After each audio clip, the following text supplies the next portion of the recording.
Léa Moreau travaillait comme serveuse dans un petit bistrot à Lyon. Dès 7 heures du matin, elle courait entre les tables, portant des plateaux de croissants et de café. Mais chaque jour, elle gardait un moment rien que pour elle, un secret qu'elle ne partageait avec personne. Elle apportait un repas à Simon, un homme sans abri assis sur le trottoir près de la place Bellecour. Pendant sa pause, Léa glissait un plat dans une boîte et marchait jusqu'à lui. Simon était toujours là, adossé à un mur, les bras croisés, regardant les passants comme s'ils n'appartenaient pas à leur monde.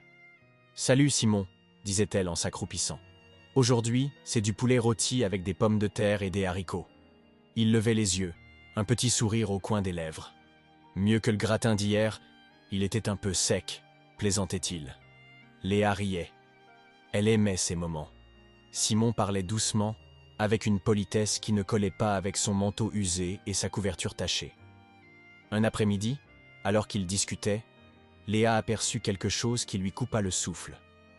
De l'autre côté de la rue, son fiancé, Julien, marchait avec une femme aux cheveux roux, son bras autour d'elle. Il riait et il l'embrassait sur la joue. Léa sentit son ventre se nouer. « Quel idiot !» murmura-t-elle, prête à traverser. Simon l'appela. « Léa, attends !» Mais elle fonçait déjà. « Julien !» cria-t-elle. Il s'arrêta, l'air agacé. « Léa, pas maintenant !» Elle n'en revenait pas. « Tu me trompes en pleine rue et tu me dis de me taire ?» Julien haussa les épaules. « On ne va nulle part, Léa.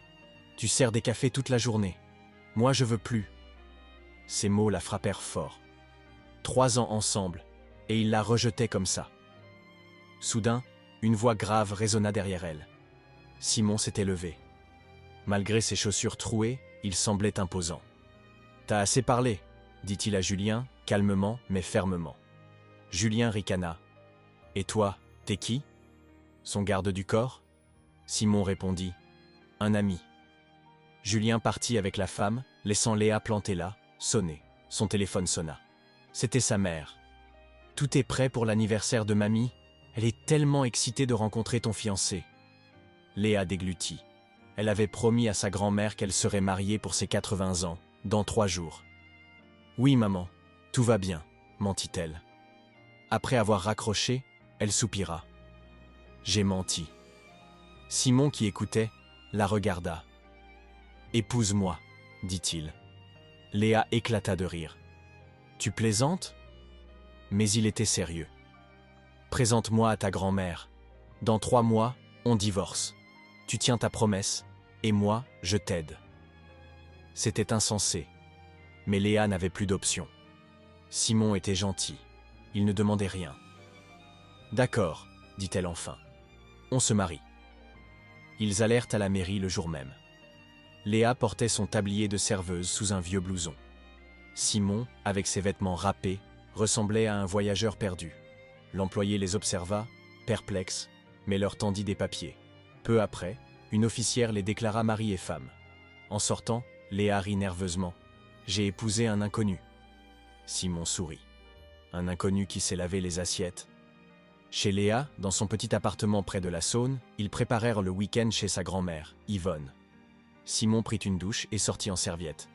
Léa rougit. Il était musclé, loin de l'image qu'elle avait. « Tu fais du sport ?» demanda-t-elle. Il rit. Des tractions sur les bancs publics et des sprints pour attraper le tram.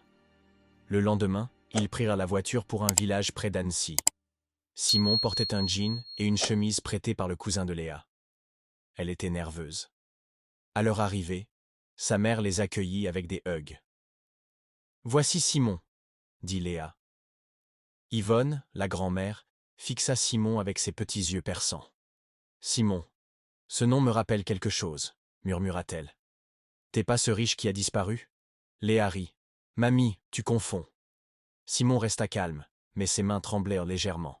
Yvonne ajouta. « Ses yeux, je les ai déjà vus. » Léa détourna la conversation. Au dîner, Simon charma tout le monde. Il parlait bien, comme s'il connaissait des choses qu'un sans-abri n'aurait pas dû savoir. La mère de Léa l'adorait. Après le repas, il proposa de faire la vaisselle, surprenant tout le monde.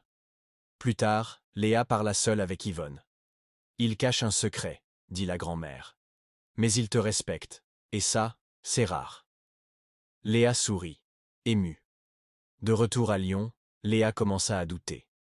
Simon parlait parfois comme s'il avait vécu une autre vie. Une nuit, elle l'entendit au téléphone, mentionnant des comptes et une preuve. Elle fit semblant de dormir, mais son cœur battait la chamade. Un jour, au bistrot, la télé montra un reportage. Une photo de Simon en costume apparut, avec un titre « Simon Dubois, milliardaire porté disparu ». On parlait de fraude dans son entreprise à Paris. Léa sentit ses jambes trembler. Quand Simon rentra, elle explosa. « C'est toi, n'est-ce pas? Tu m'as menti !» Il soupira. « Pas surtout. Mon associé volait l'entreprise. J'ai dû me cacher pour enquêter. » Mais Léa était trop blessée. « Va-t'en, » dit-elle. Il partit sans un mot. Seule, Léa ne trouvait plus le sommeil. Son appartement semblait vide sans Simon. Elle portait encore l'alliance, sans comprendre pourquoi. Quelques jours plus tard, elle trouva une boîte devant sa porte avec une note. « Je te souhaite le bonheur, S. » Dedans, une bague comme la sienne et un porte-clés en forme de fleur. Elle pleura, perdue. À la télé, Simon réapparut, blanchi de tout soupçon. Il avait fourni des preuves contre son associé. Léa passa devant le trottoir de Bellecour. La couverture de Simon était encore là, pliée. Elle la toucha, comme si c'était un souvenir vivant. Un soir, elle reçut un message anonyme avec une adresse. Là-bas, un homme, Paul, lui tendit une clé USB. Dans une vidéo, Simon disait « Léa, je t'aime. Tu m'as vu quand j'étais invisible. Si tu veux la vérité, je suis là. » Il lui laissait aussi l'appartement. Léa rentra, le cœur lourd. Le lendemain, une lettre arriva. « Retrouve-moi au trottoir demain, 16h. Je ne partirai plus. » Elle y alla. Simon était là, en jean et t-shirt, sans masque. « Tu es venu, » dit-il. Ils s'assirent, comme au début. « J'ai tout perdu pour retrouver ce qui compte, » expliqua-t-il. « Et toi, tu es ce qui compte. » Léa murmura. « Je ne suis pas prête, mais je ne veux pas que tu t'en ailles. » Ils reprirent doucement. Des cafés place des terreaux, des balades au parc de la Tête d'Or, des dîners simples chez elle.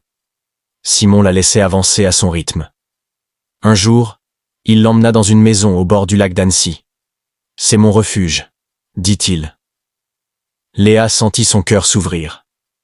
Plus tard, Simon donna une conférence à l'université de Lyon. Il parle de Léa sans la nommer.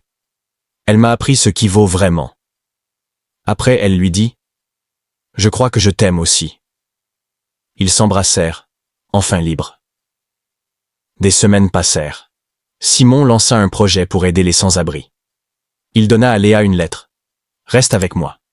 Bâtissons quelque chose de vrai. » Elle accepta. Sur le toit d'un hôtel lyonnais, il lui offrit une bague. « C'est un oui ?» demanda-t-il. « C'est un enfin » rit-elle. 3 mois plus tard, ils se marièrent dans le jardin d'Yvonne, près d'Annecy. Ce n'était pas luxueux, mais c'était magique. Simon dit dans ses vœux « Tu m'as appris que l'amour, c'est un choix chaque jour. Je te choisis. » Léa répondit « Tu n'es pas parfait, mais tu es vrai, et je t'aime pour ça. » À la fin, ils dansèrent pieds nus sous les étoiles. « Ce que j'aime chez toi, » dit Léa, « c'est que tu m'as vu, quand j'étais juste moi. » Il l'embrassa, et tout sembla s'arrêter. Dans ce jardin, ils comprirent que leur histoire, malgré les secrets et les peurs, était devenue réelle et qu'elle durerait toujours.